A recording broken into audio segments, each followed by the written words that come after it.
Hi everybody, welcome back to Clicks and Creators, episode 2. Thanks for being here. I'm here with Travis Gravely.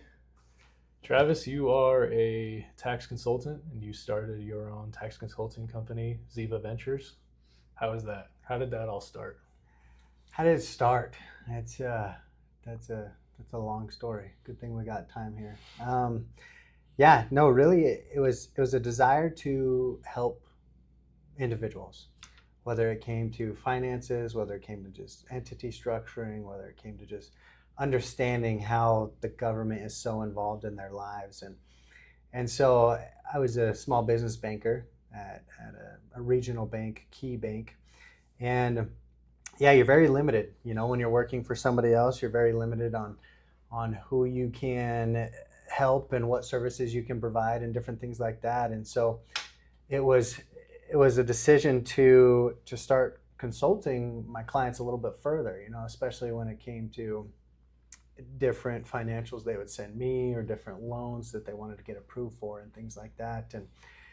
And so finally it was, okay, I want to help you, but I'm limited because of the company obviously that you're working for.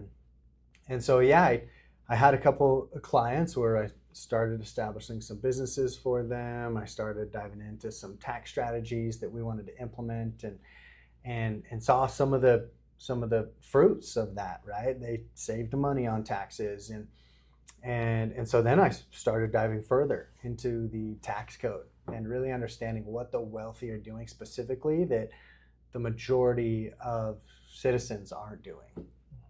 And so that's kind of where it was born, was right then as I started consulting some of those clients and seeing that, wow, these strategies are working.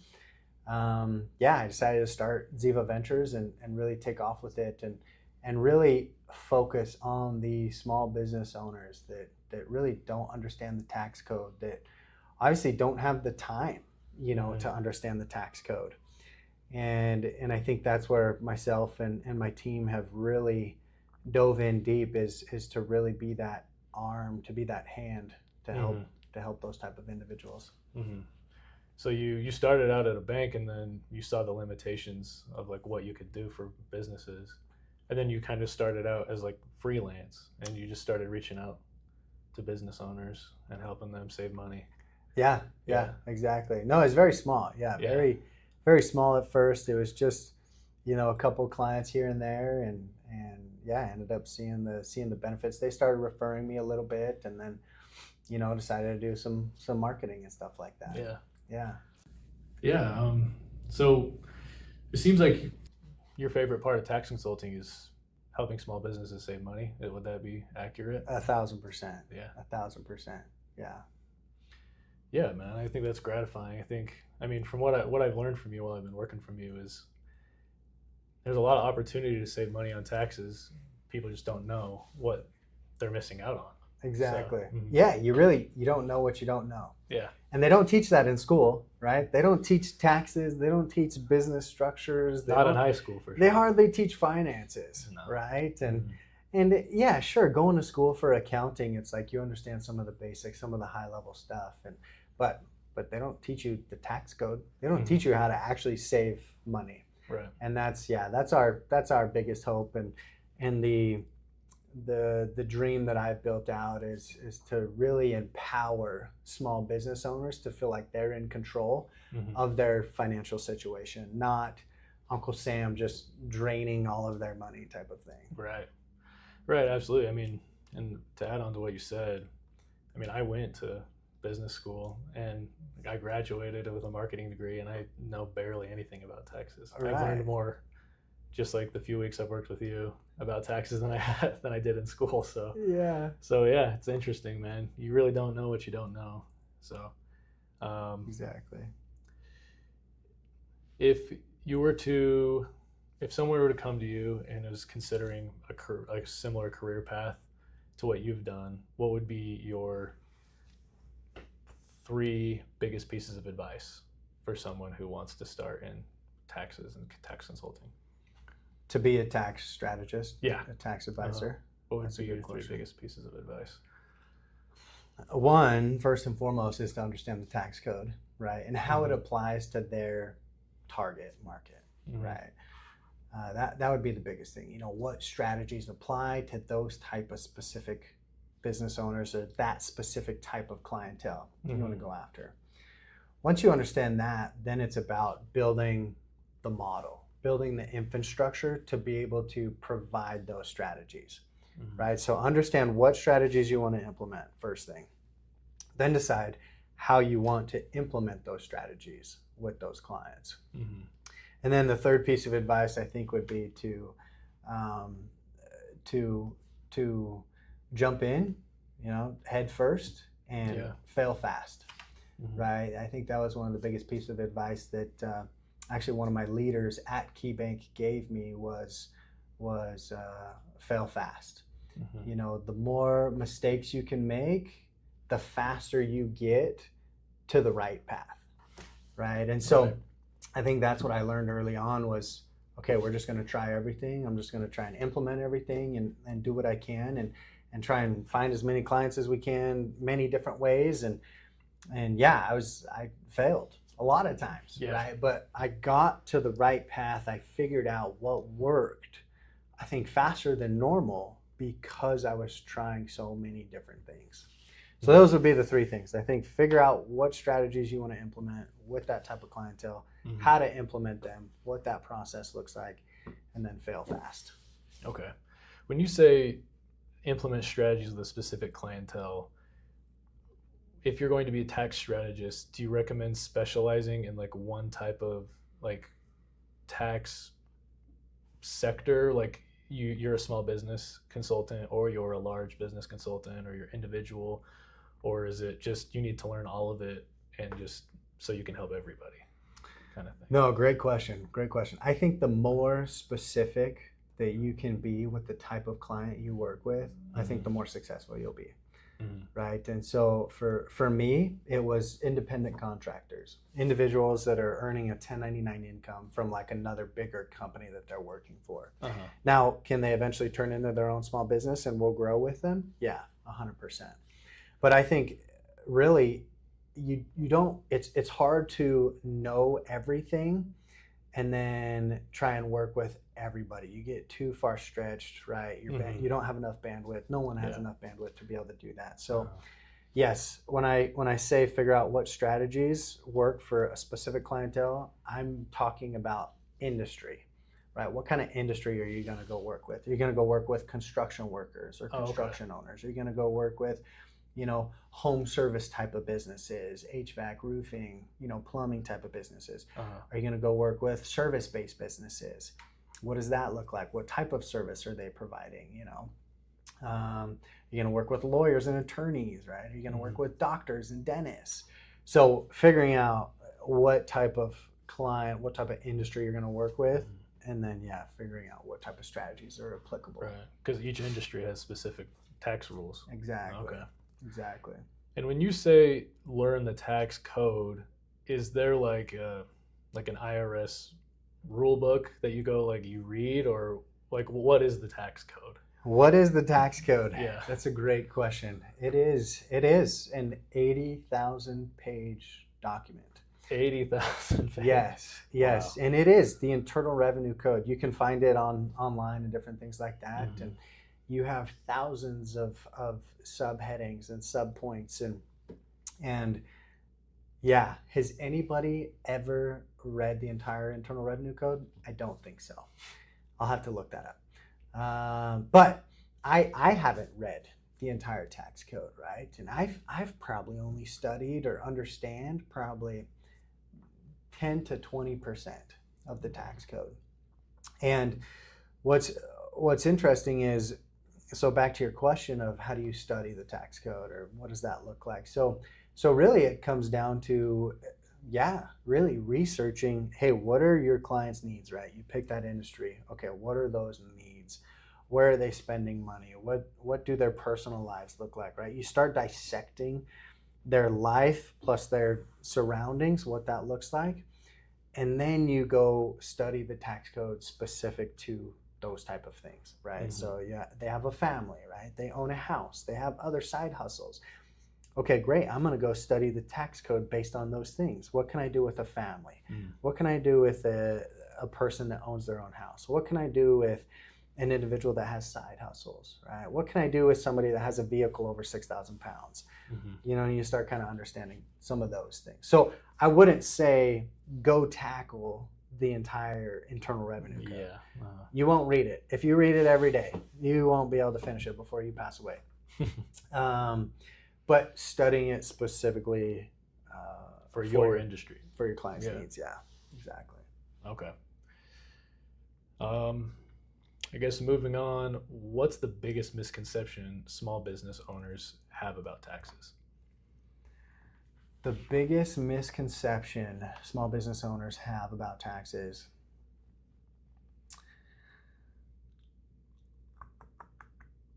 that you have to pay them. I think that's the biggest thing. Yeah. You know, I think the biggest misconception, is that you have to pay them. The Internal Revenue Code is guidelines, right? And that's what I've taught my clients is, hey, the tax code is black and white, right? You live within the tax code guidelines. Now, specifically in the tax code under section 162A, it's giving you, the business owner, the ability to decide what's deductible based on your business. Of course, it gives you guidelines, right? Is it reasonable? Is it ordinary? Is it necessary? In pursuit of income.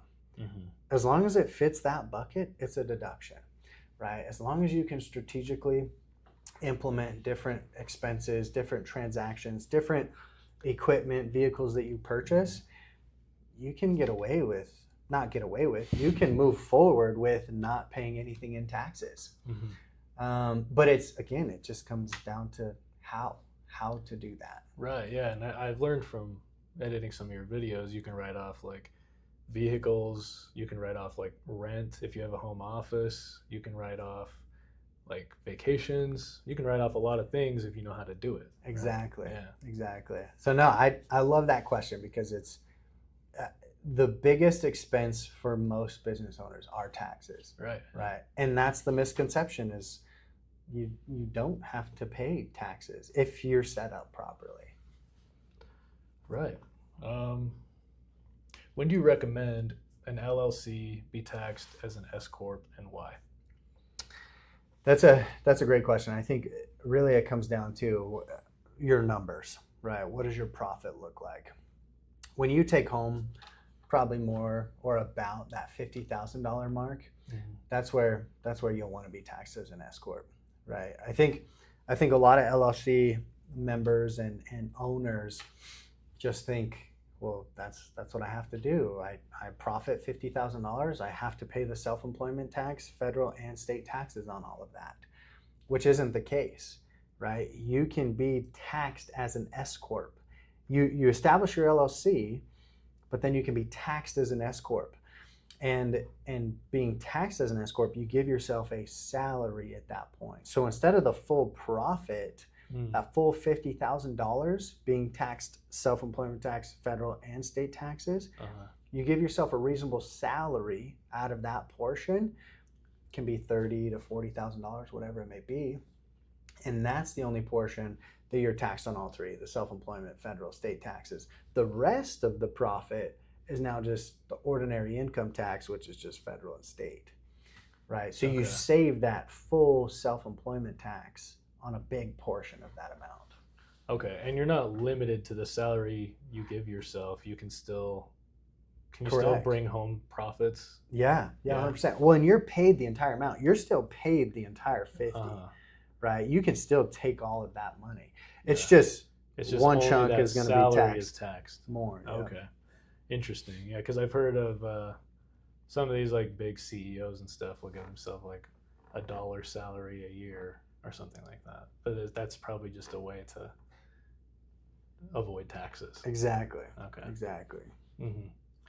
Interesting.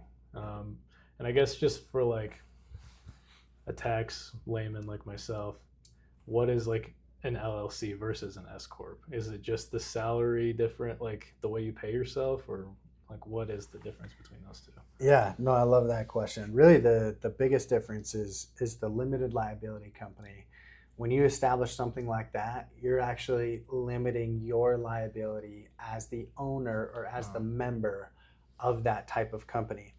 An S corporation, if you establish an actual corporation like an S Corp, which is really short for a subchapter S. Just kidding. Let's edit that out. When you establish an S Corp, you're a corporation at that point, right? So you're not receiving that actual protection of a limited liability company. Okay. So that's how I consult a lot of my clients is, hey, we're going to establish a limited liability company. That's your business entity. So you have that protection. And then we're going to go be taxed as an S Corp. Really, that is one of the biggest differences is the limited liability company is the entity that provides the protection. The S Corp is just a way for that entity to be taxed, right? So that's why it creates a separate tax return. That's why it gives you what's called a Schedule K-1, which shows what the profits are of that business, but it's still just taxed as ordinary income on your personal tax return type of thing. Okay. So can you be registered as an LLC but be taxed as an S Corp? Exactly. Yeah? Yes. Oh, okay. That's the whole play, right? I'm going to go register an LLC with the state. Yeah. I'm going to register an LLC with the IRS. And then I'm going to file a form 2553 to be taxed as an S Corp.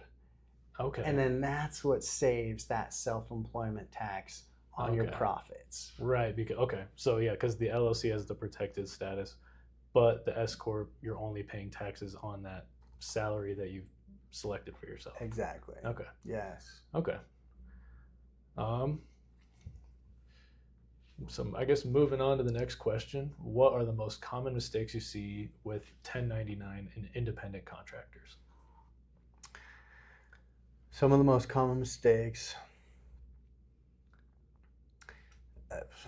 there's a lot. There's a handful that I see, right? I mean, those are the type of clients that I work with. I think some of the biggest ones are deciding how to be taxed, right? If you get a 1099 at the end of the year and it's multiple six figures and you hadn't had anything established throughout the entire year, you're getting destroyed on taxes. They're coming after all of it, essentially, right? If you don't have tracking of your expenses, if you don't have the structure set up, they're going to tax all of it. And so a few of them, I guess we could list them off, is entity structuring, right? Tracking of your expenses is so common, both of those, the type of entity, right? The LLC taxed as an S Corp. The tracking of your expenses, right? Actually using a bookkeeping software, right? Setting up a chart of accounts where you can categorize all of those expenses specifically. Is that something you would recommend for anybody or just like business owners to track expenses? Anybody, right? Okay. I mean, even so, you yourself, right, are your own entity. Even if you're working for somebody else.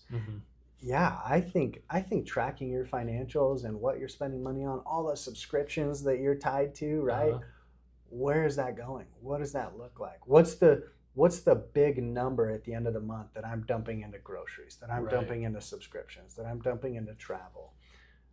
But specifically for business owners, and 1099 independent contractors, those are the two biggest ones. And I'd say the next two would be having tax strategies implemented, right? You can implement tax strategies to where you can lower your taxable income, but still keep all of that money, right? There's different ways to shift your income, different entities to put money into, to where you can continue to lower that taxable income, lower your tax liability, but still keep all of that cash essentially. Right. So if you are like an individual working for a big company, just a W-2 employee, and you track your expenses, are there expenses like outside of the benefit of just knowing where your money is going? Is there tax benefits to tracking your expenses as that kind of individual? Or is that sort of expense tracking more beneficial tax-wise if you're a 1099 or LLC? This gets us into a a great conversation where I think the majority of W-2 earners don't understand this fact. The fact being that you can get paid from a company as a W-2 employee, right? Your federal taxes are taken out, your state taxes are usually taken out of your paycheck, right? Your take home is your net income, meaning, hey, taxes are already paid for. That's why you get a refund at the end of the year. Right. The fact is you can have side hustles. You can have other activities, maybe hobbies, that you can restructure to be side hustles, to be businesses, right? So now what you're doing is still tracking those expenses. Now, most of the time, you're not going to make money if you just start out doing something like that, right? So you're going to be spending all this money. It's going to be showing negative, right? You go spend $100 a month in, camping. That's $1,200 throughout the year, right, that you spent. If you do that under an LLC and have it structured properly, that $1,200 is going to be an expense that now lowers your W-2 income.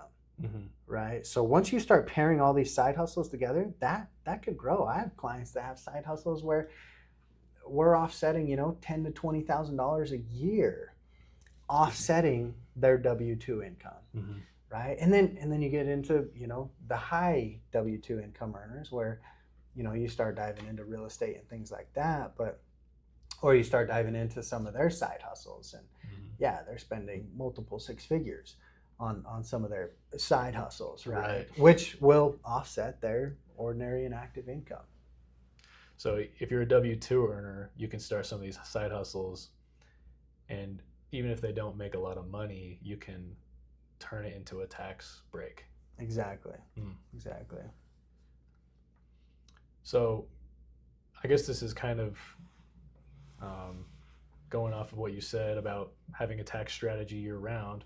How far in advance do you usually start tax planning with your clients? January 1. January 1st. 1, yes. And even multiple years in advance, right? You have somebody that wants to purchase a property. And it's like, well, I know I want to have a primary residence here in a couple of years. Well, you have to strategically plan those taxes to have them pay the least amount of taxes possible, but still qualify to be able to purchase a property, right? I had a situation just recently with a client where I didn't know that was their plan the last 12 months. And then all of a sudden it's like, hey, I need to get approved for this loan. I'm like, well, we structured your taxes like we weren't planning on doing something like this, and we didn't have anything structured or in place to help facilitate this. And so we had to go back and forth between him, the client, and the lender for 6 weeks, kind of going back and forth to figure out what the best outcome would be. And ultimately we were able to figure something out. But having a tax plan in place years in advance, if not just that year that you're going through, it'll save you tens of thousands of dollars in taxes by having that. Yeah. So especially if you're planning on making large money moves in the next few years, you need to start tax planning right now. 1,000%. Yeah. Yes. Absolutely. Okay. And I guess we kind of already talked about this, but the last question I got for you is, what's the best tax strategy for someone to implement right now? To meet with a tax professional. Yeah. With Ziva Ventures. Yeah, exactly. Yeah. No, that's a great question. And I think it really comes down to really understanding your financial situation first, right? Once you understand your financial situation, whether it's, you're working for yourself, you're working for somebody else's 1099, you have a small business, you have a large business, you're a high W-2 earner, whatever it may be, understanding where your money is going is I think the number one priority. After you understand that, you see what your cash flow is, you see what you have in reserves, right? You see what you can play with a little bit. Then it comes down to, well, okay, what is my tax bill, right? Most people don't know what their tax bill is going to be throughout the year until maybe the next year when they file their taxes. Most people don't know what it's going to be. So I think understand where your money's going, understand what your tax bill is going to be. And then I think one of the easiest strategies to implement would be something like the Augusta rule, right? If you own your primary residence, you can rent out your property up to 14 nights a year, tax-free, right? And there's some nuances in there, right? You can rent it to yourself, right? To your LLC, to your business, which is a separate entity. And now you're just moving money from your business bank account to your personal account, right? And that's tax-free money to you as the individual and a deduction for the business type of thing. So I would say that would be one of the easiest things to implement. One of the more simple strategies that can again save thousands of dollars in taxes. Yeah, I mean, it's a lot of money for anybody. So, yeah, 100%. That's awesome. All right, well, thanks, Travis. If any of you guys are looking for tax strategy consulting, reach out to Travis and his team at Ziva Ventures. This has been episode 2 of Clicks and Creators. Thanks for watching. I hope to see you guys in the next one. Heck yeah.